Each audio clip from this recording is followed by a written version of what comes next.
할렐루야. 앞뒤 좌우로 인사하겠습니다. 건강하세요. 더 건강하세요. 갈수록 더 건강하세요. 은혜입니다. 더 은혜입니다. 갈수록 더 은혜입니다. 혹시 욜로족이라고 들어보셨습니까? 이 욜로족은 이런 거예요. 인생은 단 한 번뿐이니 지금을 즐기면서 살자. 이런 소비 행태를 보여주고 있는 족속들, 이게 바로 욜로족들입니다. 이 욜로족들은 갖고 싶은 거 지금 갖자, 먹고 싶은 거 지금 먹자, 미래에 대해서 지금을 희생하지 말자라고 생각을 하고 있는 것이죠. 이 욜로족들 가운데 거의 대부분이 결혼에 대해서 부정적으로 생각을 합니다. 결혼을 하게 되면 어디에 종속이 되어 있기 때문에 그것을 답답하게 여기는 것이죠. 예전에 70년, 80년, 아니 90년 때까지만 해도 나이가 들면은 결혼하는 것이 당연시 여겨졌습니다. 오늘날 왜 결혼을 싫어하는가? 결혼하는 것을 부담스럽게 생각하는가? 결국은 책임과 희생을 지지 않겠다는 것을 보여주고 있는 것이죠. 공동체성을 띄어야 될 부부의 관계가, 그리고 교회에서도 마찬가지입니다. 점점점 두 가지가 사라지고 있어요. 서로가 책임과 희생을 지지 않겠다라는 것입니다. 종속 안에도 그 두 가지가 같이 담겨져 있는 것으로서 우리가 예수님을 믿었다는 것은 예수님 안에 종속되었다는 것을 말합니다. 그러면 그분이 우리를 위해서 이제는 희생하셨다는 것을 보여주고 있는 것이고, 또 한 가지는 우리를 책임지신다는 것을 말합니다. 우리의 구원을 책임지셨고, 우리의 생명을 책임지셨고, 우리의 천국을 책임지신 분, 그것이 종속 안에 담겨져 있는 뜻이라는 것을 우리가 늘 잊지 말아야 된다는 것이죠. 가정 공동체, 그리고 부부 공동체, 교회 공동체도 마찬가지일 것입니다. 이 책임을 진다는 것은 쉽지가 않습니다. 책임에는 항상 어려움이 따릅니다. 때로는 고통스러운 것도 느껴야 됩니다. 그리고 자기 것을 내어주기도 하고 오해를 당할 때도 많이 있습니다. 그러나 책임을 지고 희생을 지는 그런 공동체가 하나님 보시기에 아름다운 공동체라는 것이죠. 그러나 사랑이 있는데 책임을 지지 않는다, 그것은 가짜 사랑인 것입니다. 이게 왜 중요한가 하면은, 책임을 지지 않는 공동체는 서로가 목적으로 대하지 않기 때문입니다. 특별히 교회 공동체 안에서 목적으로 두지 않고 수단으로 보면은 계속 이 사람을 통하여 무엇을 얻을까, 어떻게 하면 내가 더 높아질까라고 생각을 하는 경우가 굉장히 많다라는 것이죠. 베리 슈얼츠는 이것을 도구적 사랑이라고, 도구적 우정이라고 말을 하였습니다. 무슨 말인가 하면, 서로 사랑하는 것 같고 서로 우정을 나눈 것 같지만은 결국은 그 사람을 수단으로 사용하여서 내가 높아지길 원하고 내 이름이 드러나길 원하는 것, 이것이 바로 베리 슈어츠가 말하는 도구적 사랑입니다. 이것이 바로 세상에 있는 사회적 시스템과 똑같다라는 것이죠. 진짜 관계가 돈독할수록 그 사람에 대해서 목적으로 삼습니다. 근데 수단으로 삼게 되면은 그 사람에 대해서 내가 선한 영향을 끼치지 못한다는 것입니다. 예를 들어서 내 자녀가 있어요. 상식적인 부모는 이 자녀를 공장에다 내몰고 뺑뺑이를 돌려서 내가 배부르게 원하기를 원한다, 그렇게 말하지 않습니다. 이거는 비상식적인 부모예요. 수단으로 자녀를 이용해 먹을 수는 없는 것입니다. 남자와 여자와 결혼을 합니다. 결혼을 앞두고 여자가 이런 생각을 하죠. 이 남자와 결혼하면 내가 명품백을 두르고 다이아몬드로 온몸을 두르겠다. 이게 그 남자를 수단으로 보는 것입니다. 근데 오늘날 그런 경우가 얼마나 많은지 아십니까? 베리 슈어츠가 말하는 도구적 사랑, 도구적 헌신, 십자가의 대속의 은혜가 무엇인가 하면 바로 그분이 내 안에 있고, 그리고 내 안에 그분이 있는 것, 우리를 절대로 수단으로 보지 않고 도구로 보지 않으시는 주님, 끝까지 인도하시고 끝까지 함께 하시겠다고 말씀하신 주님, 그 은혜가 우리의 10년 가운데 임해야 된다는 것입니다. 공동체의 가장 중요한 것은 바로 목적으로 우리가 서로를 바라보고 책임과 희생을 지는 공동체, 이것이 아름다운 공동체인 것이죠. 이런 기억 가운데 본문의 말씀을 보도록 하겠습니다. 첫 번째는 공동체성의 중요성입니다. 18절을 보겠습니다. 여호와 하나님이 이르시되 사람이 혼자 사는 것이 좋지 아니하니 내가 그를 위하여 돕는 배필을 지으리라 하시니라. 본문은 명확한 전제를 놓고 말하고 있어요. 혼자 사는 것이 좋지 아니하다. 사실 창세기 1장의 말씀을 보면은 하나님께서 만드신 것에 대해서 하나님 본인 스스로가 좋았다, 너무 보시기에 좋았다라고 말씀합니다. 근데 본문의 말씀은 조금 부정적으로 얘기를 하고 있어요. 혼자 사는 것이 좋지 아니하다라고 처음으로 지금 말씀하고 있는 것입니다. 그러면서 아담, 내가 그를 위하여라고 말씀합니다. 이것은 하나님께서 아담에게 알게끔 깨닫게 하길 원하시는 것이 있었다는 것이죠. 저를 좀 봐주세요. 저를 주보 보지 마시고. 제가 늘 말씀드리지만 설교는 눈으로 들어가는 거거든요. 저를 보세요. 또 외모가 괜찮잖아요. 그러니까 저 좀 보세요. 주보 보지 마시고. 내가 그를 위하여라는 것은 하나님의 마음에 담겨져 있는 것으로서 하나님께서 아담에게 가르쳐주고 싶어 하는 것이 있었습니다. 그것이 바로 공동체성입니다. 하나님이란 존재 자체는 홀로 하나님께서 이 창조 사역을 감당하지 않았다고 제가 창세기 1장에 말씀드렸습니다. 하나님, 예수님, 성령님, 이 세 분의 합작품이라고 말씀드렸죠. 공동체성을 띠고 있는 것입니다. 그렇기 때문에 그러한 본질적인 면들이 속성이 있기 때문에 아담에게도 마찬가지입니다. 아담이 혼자 있는 것을 하나님께서 굉장히 불편하셨습니다. 그렇기 때문에 공동체성을 띄워주시기 위해서 하와를 선물로 주신 것입니다. 이게 지금 돕는이라는 것은 지금 에제르인데요. 이 에제르라는 것은 조력자, 도움을 주는 자, 영어 성경을 보니까 헬퍼라고 되어 있습니다. 그렇다는 것은 우리가 오해하지 말아야 될 것, 이 여자라는 존재는 단순히 남자보다 열등한 존재이다, 그런 말씀이 아닙니다. 이 헬퍼라는 존재를 통하여서 공동체성, 우리가 서로가 사랑해야 되는 존재들, 우리가 서로가 도와줘야 되는 존재임을 말씀하고 있는 것입니다. 여러분, 구약 성경을 보면은 제사장이 나오죠. 제사장이 나오는 이유 중 하나가 무엇인가 하면 제사장의 존재의 가치는 타인을 위해서만 있습니다. 타인이 없으면 제사장의 존재 가치는 없어요. 제가 이렇게 목사님들을 보면은, 개척교회 섬기신 분들을 보면은 성도가 아예 없는 경우도 있습니다. 거의 한두 명이에요. 그러면 목사로서의 존재 가치가 별로 없어요. 성도가 아무도 없으면은. 제사장도 마찬가지죠. 교회 공동체도 마찬가지입니다. 오늘 본문의 말씀은 단순히 아담과 하와를 말하고 있는 것이 아니라 하나님의 나라를 내포하고 있는 것이고 교회가 무엇인지를 가르쳐주고 있다는 것이죠. 전도서 4장 9절부터 12절입니다. 두 사람이 한 사람보다 나으면 그들이 수고함으로 좋은 상을 얻을 것입니다. 혹시 그들이 넘어지면 하나가 그 동물을 붙들어 일으켰니와 홀로 있어 넘어지고 붙들어 일으킬 자가 없는 자에게는 화가 있으리라. 또 두 사람이 함께 누우면 따뜻하거니와 한 사람이면 어찌 따뜻하랴.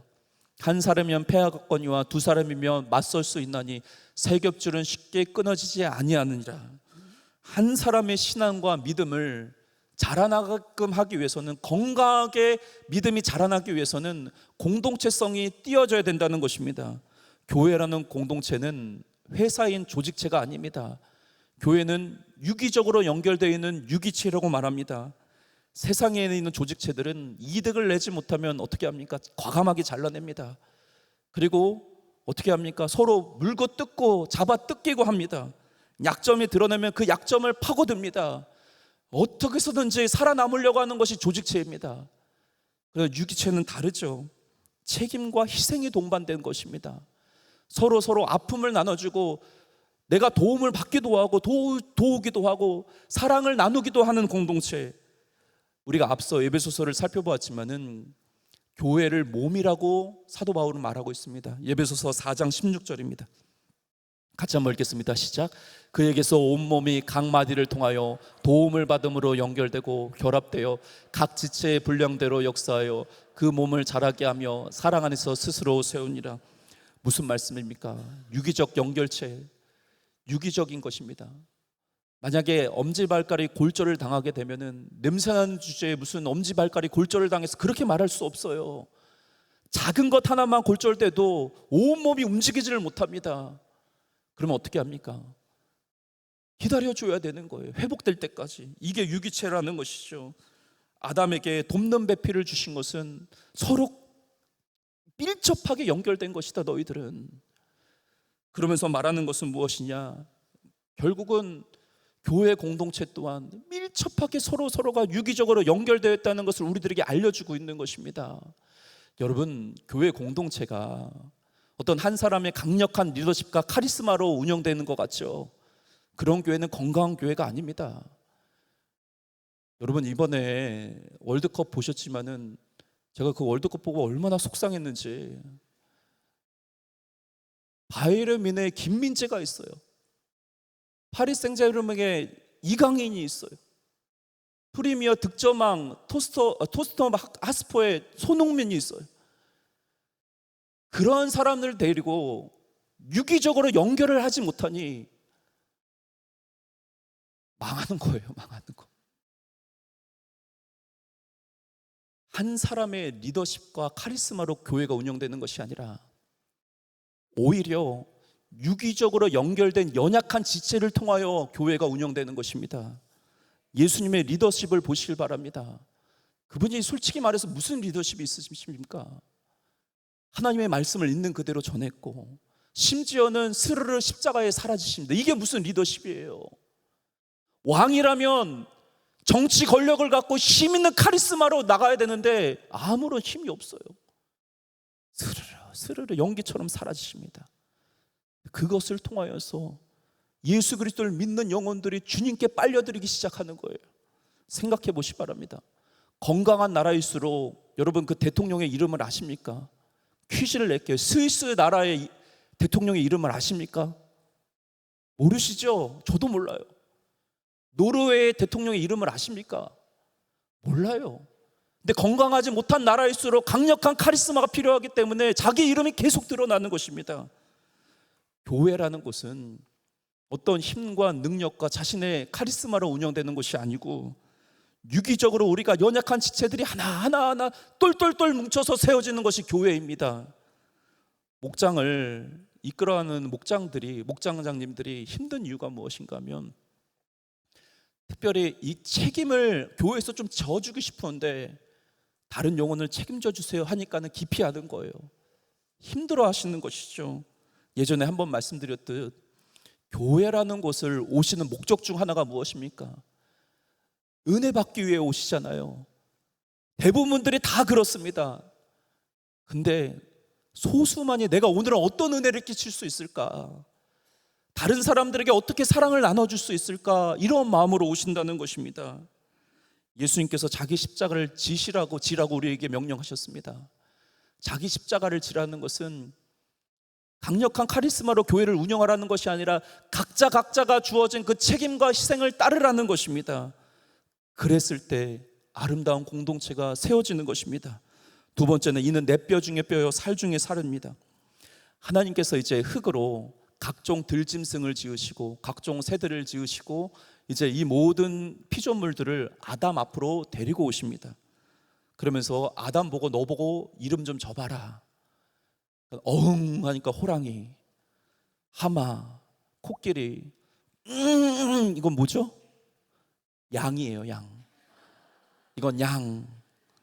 이름을 짓는다는 것은 통치권을 부어주셨다는 것입니다. 지위와 권한, 대리통치권을 완전히 아담에게 다 부어주셨다는 거예요. 근데 여러분 18절에 보면 돕는 배필 이후에 하나님께서 그 다음에 바로 아담을 주신 것이 아니라 아까도 말씀드렸듯이 이름을 짓도록 하셨다는 것입니다.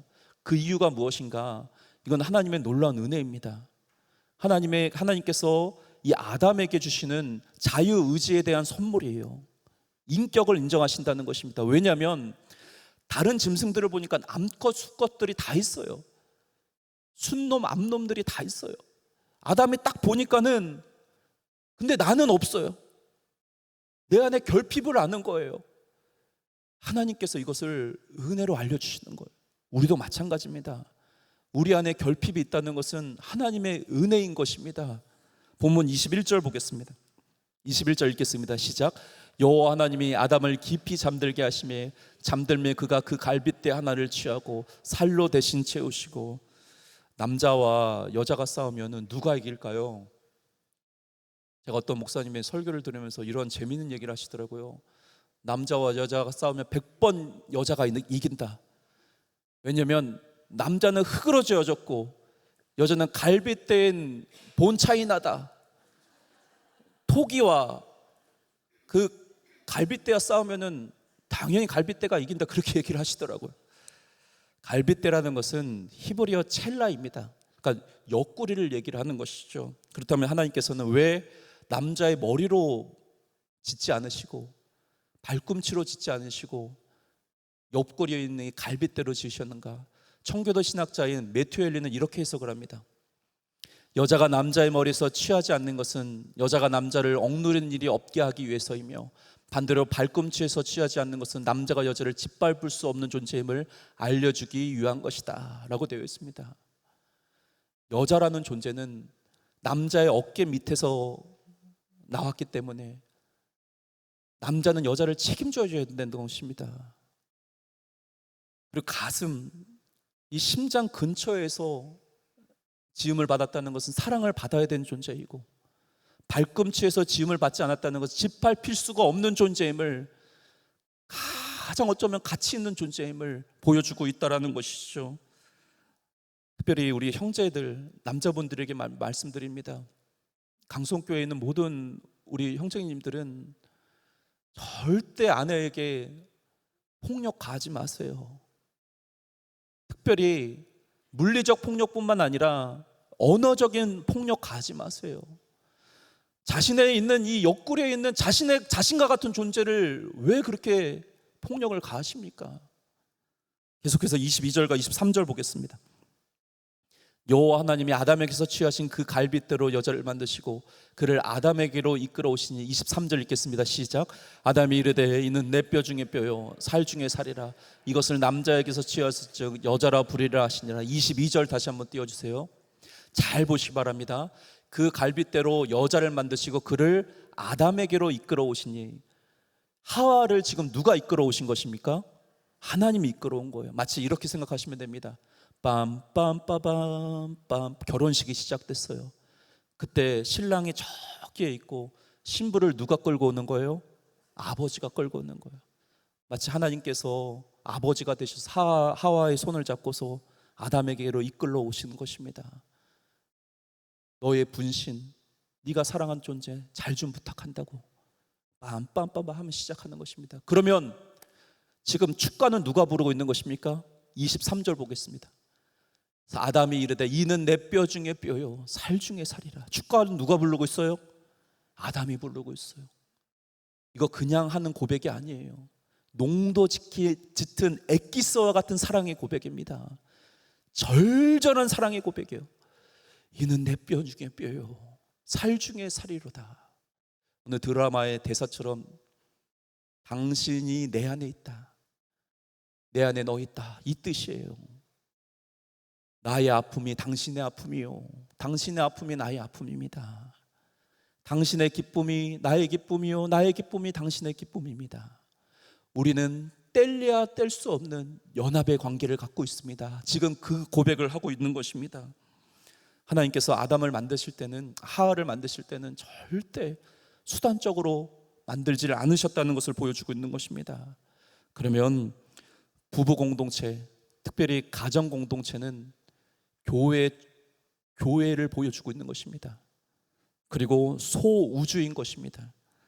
가정 공동체에서 여러분, 자녀가 중요한가요? 부부가 중요한가요? 성경적으로 보면은 절대적으로 부부가 중요합니다.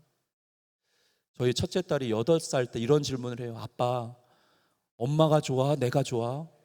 둘 중에 누가 더 좋아? 그럼 보통 어떻게 대답합니까? 둘 다 좋아, 그렇게 얘기를 하죠. 맞아요. 둘 다 좋긴 하지만은 더 우선순위는 아내입니다. 부부가 더 중요하다는 것을 성경이 그대로 우리들에게 말씀하고 있다는 것이죠. 또 한 가지 생각해 봐야 될 것은, 부부가 되었다는 것은 서로가 종속되어 있다. 종속에는 두 가지가 담겨 있다고 말씀드렸죠. 책임과 희생입니다. 또 한 가지가 있어요. 부부 안에는 바로 자유가 있습니다. 세상 사람들이 바라봤을 때 이 종속이란 단어를 쓸 때는 억압, 자유의 상실이라고 생각하지만은, 그러나 언약적인 안에서의 그 종속은 자유입니다. 이런 거예요. 부부가 결혼을 했습니다. 그러면 남자가 아내 외에 다른 여자들에게 눈길을 주면 됩니까? 안 됩니까? 안 됩니다. 예전에는 결혼하기 전에는 그럴 수 있어요. 다른 이성에게 잘 보이려고 옷도 깨끗하게 입고 다른 사람들에게 눈길을 줄 수 있습니다. 그러나 이제는 부부가 언약을 맺었으면 다른 여자들에게 눈길을 줄 필요가 없어요. 잘 보일 필요도 없습니다. 이게 자유인 거예요. 오히려 얽매이지 않는다는 것을 얘기를 하고 있는 것이죠. 다른 이성들에게. 오늘 한국교회의 문제점 중에 하나가 무엇이냐면 매스컴을 통하여서 보는 것은 많은 목사님들이 이성이 무너집니다. 성도들도 마찬가지고요. 하나님에 대해서 그 성품을 모르기 때문에, 그 종속에 대한 예수 그리스도의 십자가에 대한 종속을 모르기 때문에 이게 자유하다고 생각을 하는 것입니다. 내 뜻대로 내가 하겠다는데 무슨 상관이야. 여러분, 기차가 어느 때 자유롭습니까? 철도 위에서 달려갔을 때만 자유롭습니다. 나는 철로를 벗어날래, 얽매이지 않을래, 다른 이성에게 눈길을 줄래. 거기서부터 파멸이 일어나는 거예요. 종속이 되고 매여 있는데도 불구하고 다른 이성에게 눈길을 주고 있다는 것은 지금 영혼들이 파탄되고 있다는 것을 보여주고 있는 것입니다. 또 한 가지, 예전에 한 번 말씀드렸듯이 결혼은 죄인을 더 가까이서 보는 거예요. 결혼에 대해서 자꾸 환상을 갖고 있는 분들이 굉장히 많아요. 결혼은 결국 가까이 가면 죄뿐이 보이지 않아요. 근데 결혼을 부정적으로 생각하시는 분들은 여기 안에서 계속 나쁜 것만 보니 나는 안 하겠다. 계속 완전한 사람을 구해요. 직업도 완전한 사람, 가정도 완전한 사람, 신앙도 완전한 사람, 다 완전한 것만을 구해요. 이 세상에 완전한 사람이 어디 있습니까? 하나님은 완전한 사람을 통하여 일하는 것이 아니라 온전한 사람을 통하여 일하십니다. 온전하다는 것은 뭐예요? 하나님의 말씀을 믿고 이 말씀대로 완전하기 위해서가 아니라 이 말씀을 있는 그대로 살아가는 길을 몸부림치는 자들이 온전한 자들입니다. 이런 온전한 자들을 위해서 기도하셔야 되는데, 완전한 자가 있길 원하는 대로 계속 그걸 위해서 기도만 하는 거예요. 그러면서 목사님, 왜 이렇게 우리 자녀들이 결혼을 못할까요? 들어보면 완전한 자를 원하는 거예요.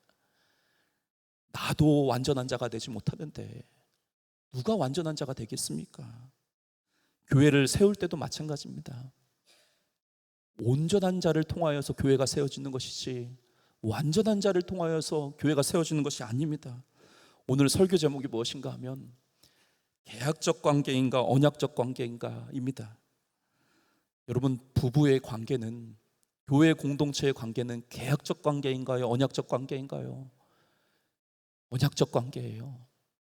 계약적 관계라면은 이렇습니다. 네가 먼저 네가 먼저 나한테 사과해. 그럼 나도 그때 사과할게. 네가 먼저 사랑해. 그럼 내가 그때 사랑할게. 이게 계약적 관계예요. 계약이 뭡니까? 네가 이 정도 해야지 내가 이 정도를 대가를 주겠다, 이거잖아요. 부부의 관계가 오늘날 그렇게 변질되고 있습니다. 교회 공동체도 마찬가지라는 것이죠. 언약적 관계라는 것은 무엇입니까? 두 사람에게만 관계가 있는 것이 아니라 하나님이 그 위에 계시고 하나님의 말씀을 통하여서 이 부부의 관계, 교회 공동체가 세워지길 원하시는 것이 바로 언약의 공동체입니다. 저를 한번 따라해 보시기 바랍니다. 가정의 공동체는 언약의 공동체이다. 부부의 공동체는 언약의 공동체이다. 교회의 공동체는 언약의 공동체이다. 이 말씀을 믿으시길 바랍니다. 계약적 관계라면 포기할 수 있어요. 내가 마음에 들지 않으면 잘라낼 수도 있어요. 세상이 그렇잖아요. 조직이라는 것이 내 마음에 들지 않으면 안 보면 돼요. 그러나 예수 그리스도의 피로 연결되어 있는 언약적 공동체는 참고 견디고 인내하는 것입니다. 하나님의 성품 중 어쩌면 가장 중요한 성품 중 하나가 신실하심입니다.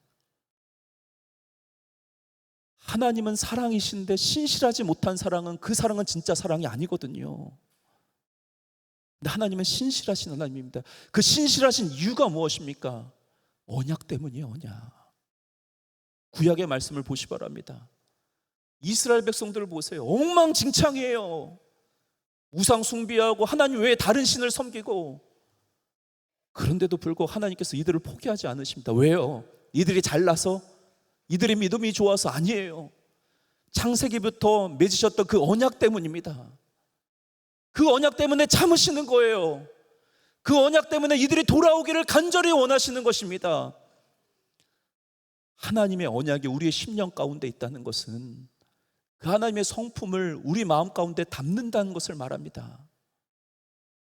부부의 공동체는 단순히 내가 내 사랑으로 만들어낸, 내가 생성해낸 사랑으로 사랑하는 것이 아닙니다. 세상 사람들은 그렇게 얘기를 하죠. 사랑은 뜨거운 거야, 절절한 거야, 뜨거운 거, 이건 어떤 감정적인 거야. 이거 진짜 사랑 아니에요. 진짜 사랑은 하나님으로부터 주는 언약으로부터 흐르는 사랑입니다. 하나님께서 아담과 하와를 만드시고 그것을 우리들에게 보여주고 있는 것입니다. 교회 공동체도, 부부 공동체도 늘 잊지 마셔야 될 것은 합리적인 인내를 하지 마시고 언약적인 인내를 하시길 바랍니다. 합리적인 사랑을 하지 마시고 하나님의 말씀인 언약으로부터 흐르는 사랑을 하시길 바랍니다. 그랬을 때 아름다운 부부, 아름다운 교회 공동체가 될 것입니다. 절대 서로에게 기능적 수단으로, 도구로 보지 마시길 바랍니다.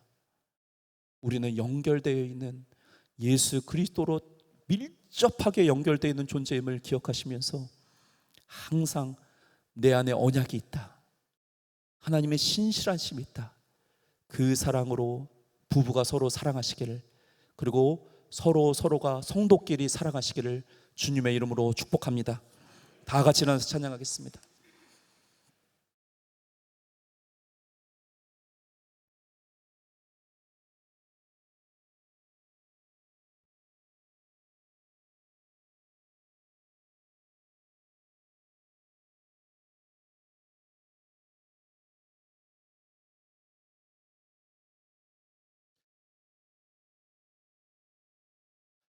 반주기 좀 해주세요. 제가 부를게요.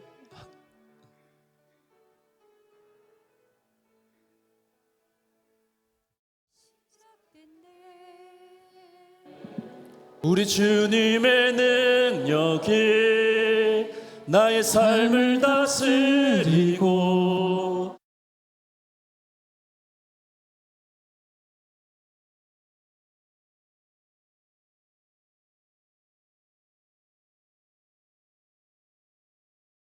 삶을 고난 충만하네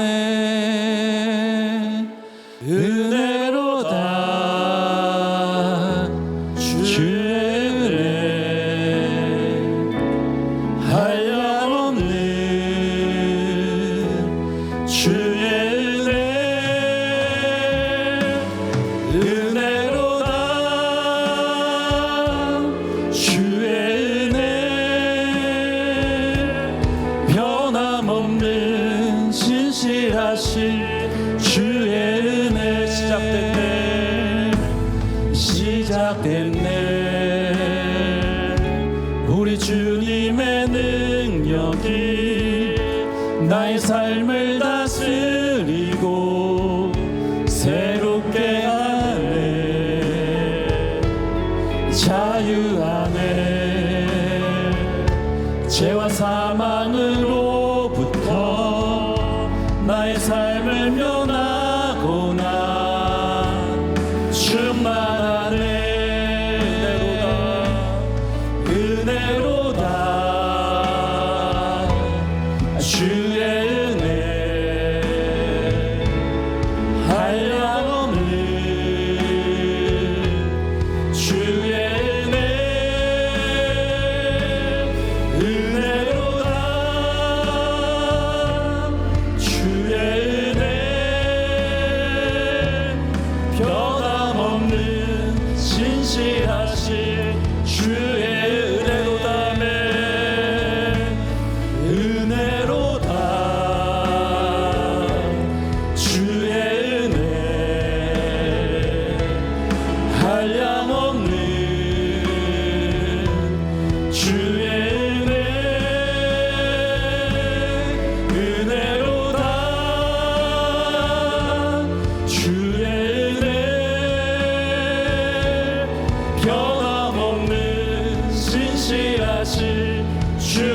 고백합니다. 은혜로다. 은혜로다 주의 은혜 한량없는 주의 은혜 은혜로다 주의 은혜 변함없는 신실하신 주의 은혜. 가슴에 손을 대고 같이 한번 기도하기를 원합니다. 하나님께서 말씀하십니다. 교회 공동체는 계약의 공동체가 아니라 언약의 공동체라고, 결혼도 부부도 언약의 공동체라고 말씀하신 주님이시여, 하나님, 하나님의 성품과 하나님의 은혜가, 하나님의 그 언약이 내 속에 있습니다. 아버지여, 우리가 서로를 바라볼 때 책임과 희생을 질 줄 알게 하여 주시고, 하나님이여, 하나님의 그 은혜가 우리 속에 넘쳐나길 원하오니 우리 공동체가 하나님 보시기에 아름다운 공동체로 변화시켜 주시옵소서. 참고 견디고 인내하며 나아갈 수 있도록 도와주시고 유기적 공동체로 아름답게 성장되게 하여 주시옵소서. 주여 모여치고 기도합니다. 주여,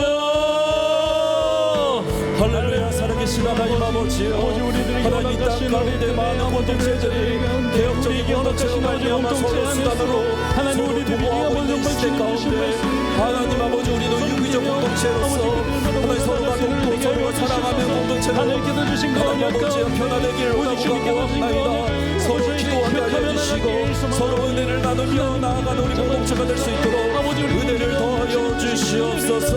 아버지여, 돕는 병길로 우리에게 하나님 아버지여 은혜를 더하여 주시고 서로가 도우며 사랑을 나누며 나아갈 수 있도록 도와주시옵기를 원하옵나이다. 책임과 희생을 나누며 아버지여 특히 부부 공동체를 기억하여 주사 은혜로 함께하여 주시옵소서. 부부 공동체가 언약의 공동체임을 잊지 않도록 도와주시고 사랑하게 하여 주시옵소서. 서로 겸손하게 하는 도와주게 하여 주시고 은혜로 함께하여 주시옵기를 원하옵나이다. 아버지여, 축복하여 주시고 하나님 은혜를 베풀어 주시옵기를 원하옵나이다. 아버지여, 언약을 맺으며 언약의 공동체, 하나님의 신실하심을 따르는 공동체가 될 수 있도록 은혜를 더하여 주시옵소서. 아담과 하와를 통하여 교회가 무엇인지, 하나님의 나라가 무엇인지를 알려주신 하나님 아버지여, 서로가 해제를 하게 하여 주시고 공적인 공동체가 될 수 있도록 은혜를 더하여 주시옵소서. 하나님이 우리가 계약으로 연결되어 있는 자가 아니라 언약으로 연결되어 있는 자임을 잊지 않도록 도와주시고 언약적인 공동체, 서로가 묶여져 있는 공동체로 우리 공동체를 인도하여 주시고 붙들어 주시옵기를 원하옵나이다. 은혜 위에 은혜를 더하여 주시고 축복하여 주시옵소서. 하나님, 우리 안에 있는 도구적 우정과 도구적 사랑을 완전히 십자가 앞에 내놓기를 원합니다. 우리 강성의 모든 부부와 가정을 붙들어 주시옵소서. 예수 그리스도의 보혈로 묶인 영원한 언약을 통하여 하나님의 마음을 알게 하심을 감사드립니다. 서로가 하나님 사랑하게 하여 주시고 서로가 에제르, 서로가 돕는 공동체가 되기를 원하오니 아버지여, 은혜를 베풀어 주시옵소서. 책임과 희생을 감당하며 서로가 종속되며 하나님께 종속하며 나아갔을 때, 하나님 부부가 서로 종속되었을 때 이 안에 진정한 자유가 있다는 것을 잊지 않도록 도와주시고 건강한 공동체를 우리가 만들어낼 수 있도록 은혜를 더하여 주시옵소서. 예수 그리스도의 이름으로 기도드리옵나이다. 아멘.